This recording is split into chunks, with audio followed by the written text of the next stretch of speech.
Today, we are going to do section 8.4 in your book. We're going to start with an activity. Okay, for the next activity, I'd like you to click on this link and follow these instructions. This is not a Sketchpad activity, so you don't need to open Sketchpad, but just answer the questions. Use these pictures as a guide for the questions that are in that document. While you're doing that, think about the question, if I have two right triangles where the acute angles are congruent, are those right triangles similar? That's going to be very important to this activity. Go ahead and pause the recording and do this activity now. Okay, hopefully when you were doing that activity, you realized that the two triangles had to be similar by AA, and therefore we can make these three proportions out of different ratios of corresponding sides. This first one shows us that side AB and its corresponding side DE make a ratio that's equal to side AC and its corresponding side DF. Same with AB and DE over side BC and its corresponding side EF. And finally, side BC and EF make a ratio that's equal to the ratio of side AC over DF. So these are the three proportions we get out of ratios of corresponding sides because these two triangles have to be similar. Remember, the exchange property says we can rewrite those ratios this way. So I end up with AB over AC equals DE over EF. Now let's look at the top of these two ratios. In these two triangles, they are both the sides opposite our acute angle. AC and DF are the hypotenuse of our triangles. Because those ratios are always equal, if these angles are the same, we call that ratio sine. So sine is the ratio of the opposite of our acute angle over the hypotenuse.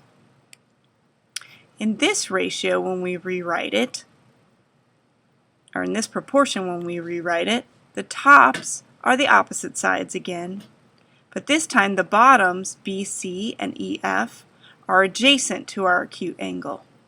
So we get the ratio opposite over adjacent. Once again, if our acute angles are the same, those ratios are equal, and we call that ratio tangent. Finally, when we use exchange property to change our last proportion, the tops become the adjacent sides, and the bottoms are the hypotenuse. So the ratio of the adjacent to the hypotenuse, when we have the same acute angle, is called cosine. Here we have another explanation for sine, cosine, and tangent. Remember that the sine, cosine, and tangent are always dependent upon which acute angle in the triangle you choose. For example, if I want the sine of A, I go to angle A, I find the opposite and the hypotenuse, and make a ratio out of that, since sine is opposite over hypotenuse. But if I want the sine of angle B, I need the opposite, B, over the hypotenuse, C, and make a ratio of that. An easy way to remember the three ratios is SOHCAHTOA. If you can remember the spelling of SOHCAHTOA, this stands for sine is opposite over hypotenuse. This part stands for cosine is adjacent over hypotenuse, and this part stands for tangent is opposite over adjacent.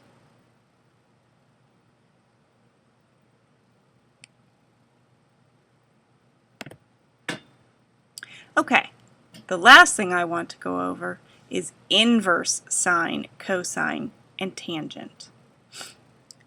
When I want to solve an equation where I have x plus something, I need to subtract that something from x on both sides of the equation to get x by itself. Same thing if I have x multiplied by a number, I have to divide by that number in order to get x by itself. This is because subtraction and addition are inverses of each other. Multiplication and division are inverses of each other. So I use the inverse operation in order to get the measurement or the unknown by itself. This is the same idea when I have an equation like this. If I know that the sine of a equals x, and I want to solve for a, I need to take the inverse sine of both sides. So if I take the inverse sine of this side, I'm left with a. The inverse sine of this side is written like this, sine to the -1 power. You'll see the inverse sine functions on your calculator, which we will talk about in class. The inverse functions are used when we want to solve for an angle measure instead of part of a ratio.